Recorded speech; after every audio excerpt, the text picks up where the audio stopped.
Hello and welcome to today's video on CUET registration step by step guide। CUET के registration के सिलसिले में काफ़ी सारे बच्चों की कॉल्स आ रही हैं कि सर हम कहाँ रजिस्टर करें, किस तरह से करें।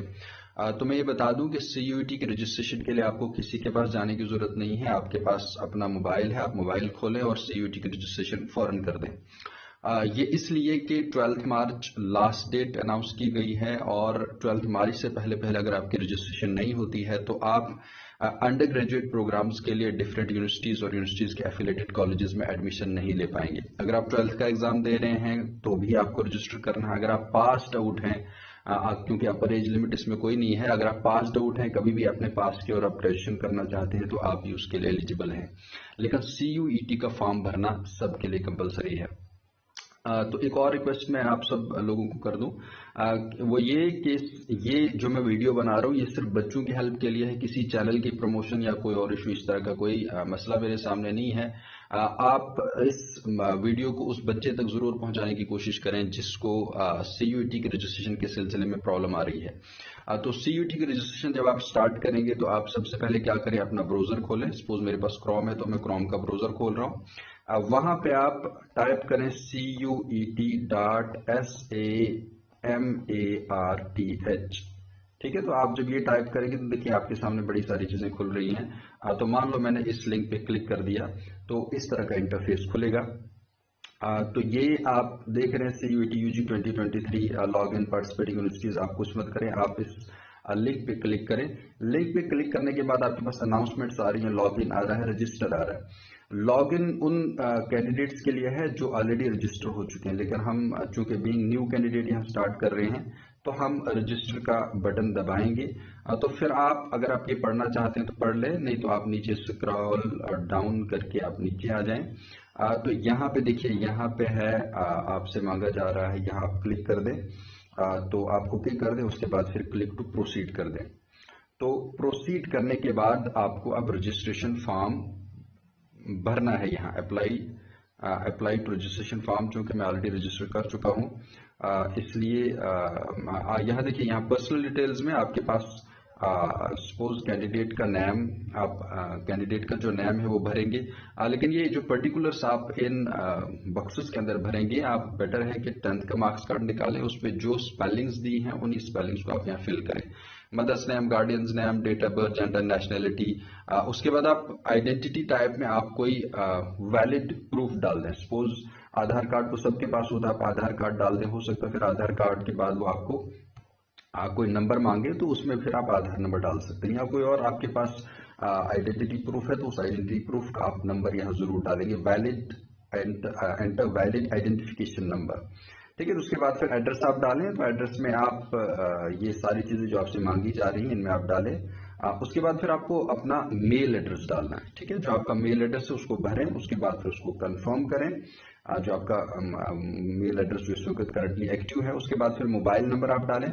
तो मोबाइल नंबर को आप सिर्फ विदाउट कंट्री कोड या जीरो के बगैर, सपोज आपका मोबाइल नंबर 9797 से स्टार्ट हो रहा है तो आप वही स्टार्ट करें, जीरो वगैरह नहीं डालेंगे आप। तो मोबाइल नंबर भी कंफर्म करेंगे, अल्टरनेट नंबर भी आप देना चाहें वो भी दे दें।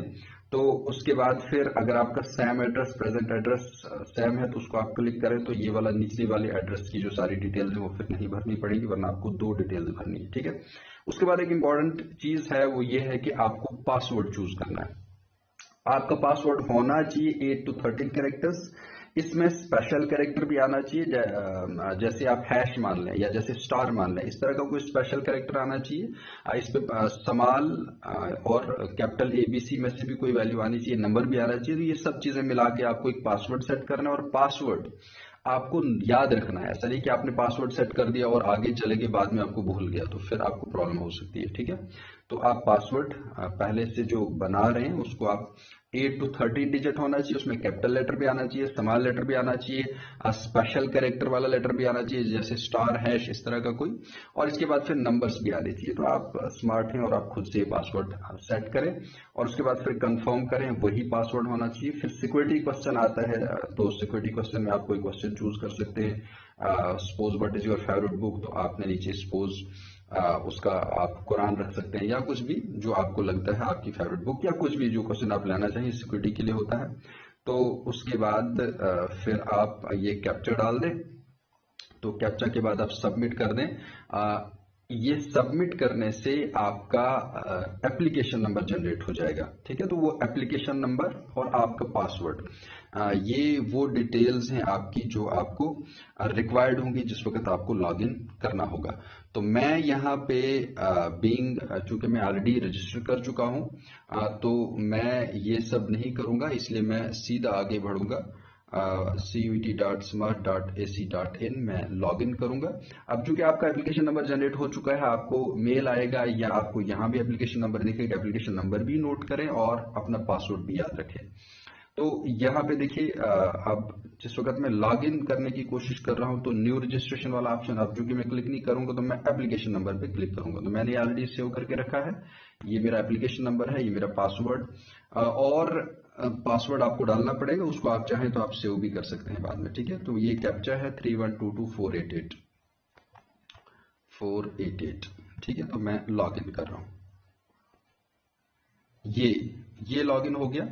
लॉगिन के बाद देखिए, अब आपको ये मेरा एप्लीकेशन नंबर है, मैं कंटिन्यू एप्लीकेशन फॉर्म कर रहा हूँ, ये अब डिटेल्स मुझे चाहिए। यहाँ देखिए आप, अब सबसे पहले personal details, educational details, examination centre details, university programme selection details, तो इन सबको हम थोड़ा सा बात करने की कोशिश करेंगे।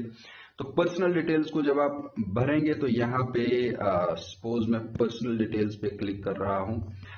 चूंकि मैं पर्सनल डिटेल्स ऑलरेडी भर चुका हूं, इसलिए ये भरी हुई हैं, तो मुझे यहाँ अपडेट पर्सनल फॉर्म भरना पड़ेगा। आपको नहीं, आपको वहां जब आप पर्सनल डिटेल्स पे क्लिक करेंगे तो ये इस तरह का इंटरफेस खुलेगा और आपको अपनी डिटेल्स भरनी होंगी। सपोज आप नेम भर रहे हैं, डेट ऑफ बर्थ भर रहे हैं, जेंडर, कैटेगरी, हाँ कैटेगरी अगर आपको है, अगर आप यहाँ रिजर्व्ड, अनरिजर्व्ड, अगर आपका रिजर्व्ड कैटेगरी में है तो बाद में आपको सर्टिफिकेट प्रोड्यूस करना पड़ेगा, ठीक है। आप फिजिकली हैंडीकैप या कुछ इस तरह का कोई भी है, आप कैटेगरी ले सकते हैं, उसका बेनिफिट रिजर्वेशन ले सकते हैं, सीट्स में, नंबर ऑफ सीट्स में, डिफरेंट कॉलेजेस में, तो ये डिटेल्स भी आप भरेंगे, ठीक है। उसके बाद फिर आप फादर की क्वालिफिकेशन, मदर का नेम, क्वालिफिकेशन, उसका क्या है, डिजिग्नेशन क्या है, आपके एनुअल इनकम क्या है, आप ट्विन्स हैं, ये सारी डिटेल्स, आप डायबिटिक हैं, आपका रेजिडेंस रूरल है या अर्बन है, ये सारी चीजें आप, mode of study and qualifying examination, आप इंग्लिश या कोई और लैंग्वेज देखें जो आपकी, हमारे यहाँ तो जनरली इंग्लिश ही चलती है,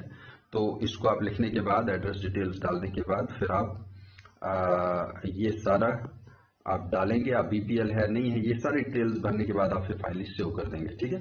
तो फिर उसके बाद एक्चुअली नीचे आता है option proceed to next section आता है, तो आप इस पर क्लिक करके अब एजुकेशनल डिटेल्स पे आ जाए, ठीक है। चूंकि एजुकेशनल डिटेल्स मैं भर चुका हूं, आप मुझे ये अपडेट करना पड़ेगा, तो उसके बाद ही मैं एजुकेशनल डिटेल्स भर पाऊंगा। मुझे नीचे ये अपडेट एजुकेशनल फॉर्म भरना पड़ेगा, वरना आप सीधा जब एजुकेशनल डिटेल्स क्लिक करेंगे तो आपके पास ये आ जाएगा, ठीक है। तो 10th की डिटेल्स मांग रहे हैं, पास्ट है, कब है, ईयर पासिंग, अच्छा क्वालिफाइंग इक्विवेलेंट एग्जामिनेशन, अगर ऐसा कुछ नहीं है तो आप 10th कर दें, तो प्लेस ऑफ स्कूलिंग कहाँ है, अर्बन रूरल, ये सारी डिटेल्स आपको भरनी होंगी। इस सिलसिले में सपोज आप कोई डिटेल भर रहे हैं और कोई इशू आ रहा है, तो हमने इसके लिए व्हाट्सएप ग्रुप भी बनाया है, उसका लिंक भी मैं इस वीडियो के डिस्क्रिप्शन में भी डालना चाहूंगा कि आप उसको भी ज्वाइन करें। यहाँ भी कोई छोटी मोटी डिटेल भरने में आपको कोई इशू आ रहा है, नहीं समझ आ रही, तो आप डायरेक्टली पूछ सकते हैं। तो अपने बोर्ड का नाम, स्कूल का नाम, ये गवर्नमेंट है, प्राइवेट है, आपका रोल नंबर, यहाँ पे एक इशू है मोड ऑफ, यहाँ पे जो मांगा है इसने कि आपका रिजल्ट का मोड क्या था, कि सीजीपीए ग्रेड, परसेंटेज, हमारा चूंकि परसेंटेज होता था, तो इस तरह की डिटेल्स भी आप भर लें। तो 12th में एक इंपॉर्टेंट चीज, यहाँ पास नहीं लिखेंगे आप, जो अपीयरिंग है, जो 12th का एग्जाम दे रहे हैं वो अपीयरिंग लिखेंगे, जो ऑलरेडी पिछले साल या उससे पहले पास हो चुके हैं तो वो पास लिख सकते हैं। तो मान लो मैंने अपीयरिंग भरा, ठीक है, तो अपीयरिंग के लिए पासिंग ईयर यही आएगा 2023, अगर आपका पास सपोज 15-16 तो आपको वही ईयर भरना पड़ेगा। तो एग्जाम 12th या इक्विवेलेंट, फिर स्कूलिंग, टाइप ऑफ स्कूल, कौन कहाँ किस कंट्री के अंदर है, किस स्टेट के अंदर है, ये सारी चीजें डालने के बाद, रोल नंबर डालने के बाद आप सेव कर दें। ये हो गया एजुकेशनल डिटेल्स। इसके बाद फिर एग्जामिनेशन सेंटर डिटेल्स आएगी, तो एग्जामिनेशन सेंटर डिटेल्स आपके पास डायरेक्टली खुल जाएंगे, लेकिन मुझे अपडेट करना पड़ रहा है चूंकि मैं डिटेल्स भर चुका हूं। तो हमारे पास एग्जामिनेशन सेंटर्स जो बनेंगे वो जम्मू कश्मीर के अंदर 5 सेंटर्स हैं। उन 5 सेंटर्स आप जब क्लिक करेंगे तो सबसे पहले आप स्टेट क्लिक करें, और स्टेट के बाद फिर आपके पास सेंटर, सपोज जम्मू और सांबा हमारे पास नजदीकी सेंटर है जम्मू प्रोविंस वालों के लिए, तो बारामूला, पुलवामा और श्रीनगर हैं ये श्रीनगर वाले उस प्रोविंस के अंदर है, जम्मू कश्मीर प्रोविंस के अंदर है। तो आप city centre first preference, city centre second preference आप देने के बाद आपको 2 प्रेफरेंस एटलीस्ट देनी है और आपको ये सेव करना है। तो इसके बाद फिर एग्जामिनेशन सेंटर्स डिटेल्स के बाद फिर आपको यूनिवर्सिटी या प्रोग्राम सिलेक्शन डिटेल्स डालनी है। ठीक है, अब तक जो आपने किया ये सारा इजी था, ये आप जानते हैं। यहाँ पे थोड़ा सा आप ध्यान देंगे यूनिवर्सिटी और आपको यूनिवर्सिटी की एलिजिबिलिटी क्राइटेरियाज कैसे स्टडी करें, ये बड़ा अहम है। इस पे आप थोड़ा सा मैं आपकी तवज्जो चाहूंगा कि आप जरा अच्छे से देखें। मैं अपडेट फॉर्म फिर से मैं कहूंगा मैं इसलिए कर रहा हूं क्योंकि मैं ऑलरेडी भर चुका हूं, वरना आपके सामने ऐसा खुलेगा। आपने सिलेक्ट यूनिवर्सिटी किया, ठीक है, फॉर एग्जाम्पल हम यूनिवर्सिटी ऑफ जम्मू सिलेक्ट करना चाहते हैं, ये यूनिवर्सिटी ऑफ जम्मू है। ठीक है, तो यूनिवर्सिटी ऑफ जम्मू के बाद आपको प्रोग्राम सिलेक्ट करना है। फॉर एग्जाम्पल मैं bachelor of social and behavioural sciences BA in history suppose में क्लिक करता हूं। ठीक है, मैंने यूनिवर्सिटी को ऐड कर दिया। मैंने काफी सारी यूनिवर्सिटीज ऐड की हैं, लेकिन मान लो सपोज मैंने जम्मू यूनिवर्सिटी ऐड की है। ये है read more about this university. अगर आप इस पे क्लिक करते हैं तो यूनिवर्सिटी की डिटेल्स सारी निकल जाएगी। ठीक है, तो अगर आप ऐसा करते हैं तो भी यूनिवर्सिटी की डिटेल्स निकल जाएंगी, वरना आप क्या करते हैं, सपोज मैंने बीए ऑनर्स इन हिस्ट्री के लिए क्लिक किया है, तो इसके लिए जो सब्जेक्ट्स मुझे रिक्वायर्ड है सीयूईटी में वो है general test, history plus English. मुझे एटलीस्ट ये 3 सब्जेक्ट्स में क्लिक करना होगा, यानी सब्जेक्ट कॉम्बिनेशन मुझे एटलीस्ट ये डालना होगा, फिर मैं जम्मू यूनिवर्सिटी में हिस्ट्री उस सब्जेक्ट के लिए एलिजिबल हूं। तो सपोज आप एलिजिबिलिटी यहाँ क्लिक करते हैं, एलिजिबिलिटी।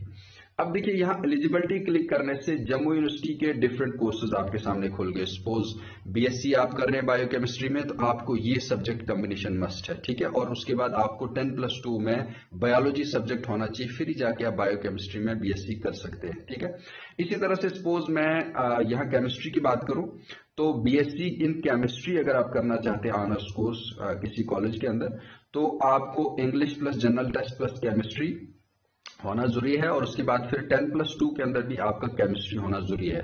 ये दोनों चीजें आपने ध्यान रखनी। तो आप फिर सारे कोर्सेज स्टडी कर सकते हैं, चाहे फिर लॉ हो, बीए हो, बीबीए हो, बीसीए हो, बीकॉम हो। यहाँ सारी डिटेल्स दी है जम्मू यूनिवर्सिटी की, लेकिन सिर्फ। ठीक है, तो ये इस तरह से आपने एक यूनिवर्सिटी की डिटेल्स सपोज आपने देखी और अकॉर्डिंगली आपने फॉलो किया। सपोज आप यूनिवर्सिटी ऑफ कश्मीर देखना चाहते हैं, यूनिवर्सिटी ऑफ कश्मीर में read more about this university पे क्लिक करें, यहां भी निकल जाएगा।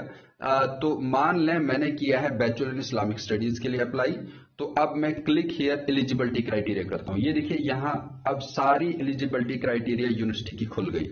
ठीक है, सपोज आप बैचलर करना चाहते हैं, यहाँ मैं एग्जांपल दे रहा हूं एनवायरमेंटल साइंस के अंदर। इसके लिए जरूरी है कि आपको बायोलॉजी, बायोलॉजिकल स्टडीज, बायोकेमिस्ट्री या बायोटेक्नोलॉजी के अंदर एग्जाम देना होगा। ठीक है, और 10+2 पास आउट विद बायोलॉजी होना या बायोलॉजी के जैसा इक्विवेलेंट सब्जेक्ट होना मस्ट है। ठीक है, ये इतना होना मस्ट है, और आपको ये कॉम्बिनेशन लेना है। यहाँ पे इंग्लिश और जनरल टेस्ट मेंशन नहीं है।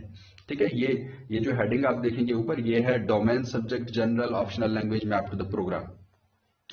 तो ये कश्मीर यूनिवर्सिटी का क्राइटेरिया जम्मू यूनिवर्सिटी से थोड़ा सा अलग है। जम्मू यूनिवर्सिटी में हर सब्जेक्ट कॉम्बिनेशन में आपके लिए मस्ट है कि आप इंग्लिश प्लस जनरल टेस्ट साथ रखें। यहाँ पे कश्मीर यूनिवर्सिटी ने ये क्राइटेरिया नहीं मांगा, तो इसलिए मैं आपसे ये कह रहा हूं कि यूनिवर्सिटी टू यूनिवर्सिटी डिफर करता है। ठीक है, तो आपको जो यूनिवर्सिटीज फोकस करनी है आप उन यूनिवर्सिटीज को ऐड करें। सपोज मैंने यूनिवर्सिटी ऑफ जम्मू ऐड किया, फिर कोर्स ऐड किया, तो इसको फिर मैंने सिलेक्ट करने के बाद फिर मैंने ऐड कर दिया। तो इसके बाद इस तरह से आप जितनी यूनिवर्सिटीज डालना चाहें उतनी यूनिवर्सिटीज ऐड कर सकते हैं। सपोज मैंने एग्जांपल के लिए, चूंकि मैं इस वक्त 10th का कैंडिडेट नहीं हूं या मुझे ग्रेजुएशन के लिए अप्लाई नहीं करना, मैं ग्रेजुएशन के बच्चों को पढ़ाता हूं, तो यहाँ पे मैंने ऐसे ही यूनिवर्सिटीज ऐड किए, जैसे cluster university of Jammu, Tezpur university, UPS Dehradun. तो आप नंबर ऑफ यूनिवर्सिटीज ऐड कर सकते हैं जितनी आप चाहें।